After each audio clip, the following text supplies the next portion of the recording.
ಈ ಸ್ವತ್ತನ್ನು ಮಾಡಿದ್ದೀರಿ.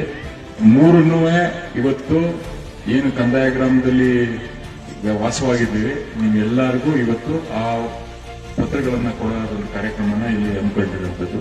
ತಾವುಗಳೆಲ್ಲ ಈ ಒಂದು ಕಾರ್ಯಕ್ರಮದಲ್ಲಿ ಭಾಗವಹಿಸಿದ್ದೀರಿ. ಇದನ್ನ ಸದುಪಯೋಗ ಪಡಿಸಿಕೊಂಡು ಈ ತರ ಈಗ ನಾವು ಬೆಳಿಗ್ಗೆನೂ ತಹಸೀಲ್ದಾರ್ ಆಫೀಸಲ್ಲಿ ಕೂತ್ಕೊಂಡು ಮಾತಾಡ್ತಾ ಇದ್ವಿ. ಈ ತರ ರೆವಿನ್ಯೂ ಡಿಪಾರ್ಟ್ಮೆಂಟ್ ಈಗ RTC ತಿದ್ದುಪಡಿ ಇರ್ಬೋದು, ಸರ್ಟಿಫಿಕೇಟ್ಗಳಿರ್ಬೋದು, ಬೇರೆ ಬೇರೆ ಕಂದಾಯ ಗ್ರಾಮದಲ್ಲಿ ಕಂದಾಯ ಡಿಪಾರ್ಟ್ಮೆಂಟ್ ಇಂದ ಆಗ್ಬೇಕಾಗಿರುವಂತ ಎಲ್ಲ ಏನಿದೆ ಸವಲತ್ತುಗಳನ್ನ ಅದನ್ನ ಪಡ್ಕೊಳ್ಳಕ್ಕೆ ಪ್ರತಿ ತಿಂಗಳು ಒಂದೊಂದು ಕಾರ್ಯಕ್ರಮ ಮಾಡೋದ ಅಂತ ತಹಸೀಲ್ದಾರ್ ಜೊತೆ ಬೆಳಿಗ್ಗೆ ಚರ್ಚೆ ಮಾಡಿದ್ರು. ನಿಮ್ಮ ಗುರಿ ಇರುವಂತದ್ದು ಬರೀ 3 ಸಮಸ್ಯೆಗಳಿಗೆ ನೀವು ತಹಸೀಲ್ದಾರ್ ಆಫೀಸ್ಗೆ ಹೋಗ್ಬೇಕು. ಒಂದು ಕೋಡಿ ಮಾಡಿಸ್ಕೊಳ್ಳಕ್ಕೆ, ಎರಡನೇದು ಕೋತಿ ಮಾಡಿಸ್ಕೊಳ್ಳಕ್ಕೆ ಅಥವಾ ಮಾರಾಟ ಮಾಡೋದು.